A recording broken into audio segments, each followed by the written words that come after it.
नमस्कार जय जगन्नाथ भाई एबे टाइम है 12 सॉरी 1:30 आउ मु अच्छी कामाख्या नगर बाईपास रे कामाख्या नगर बाईपास मोर गाड़ी ऑलरेडी पार्क कर देजी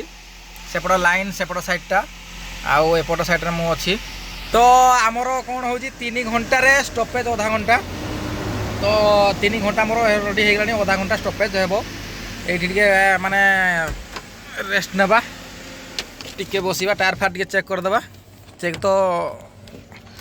टायर फायर चेक करदे तापर आधा घंटा पर बाहर पुणी भुवन लगी तो देखो मोर धड़ा लाइन एपट साइड गाड़ी अच्छी आउट साइडटा टोटाल गाड़ी जीवा आसवाई आउटा पार्क करने ऑलरेडी पार्क रे अच्छी तो भाई मु जाऊँ भुवन बलांगीर तो गाड़ी पार्क कर देजी आपण भाई मैंने सब केमती अच्छे भलरे अच्छा बोला भावुँ आशा कर तो चलो नेक्स्ट वीडियो पुणी देखा मत टाइम पाखे आसला माने हो गलानी आधा घंटा एवं बाहर कामाख्या तो ये सरी भुवन तो चलतु नेक्स्ट वीडियो पुणी देखा जय जगन्नाथ जय हिंद।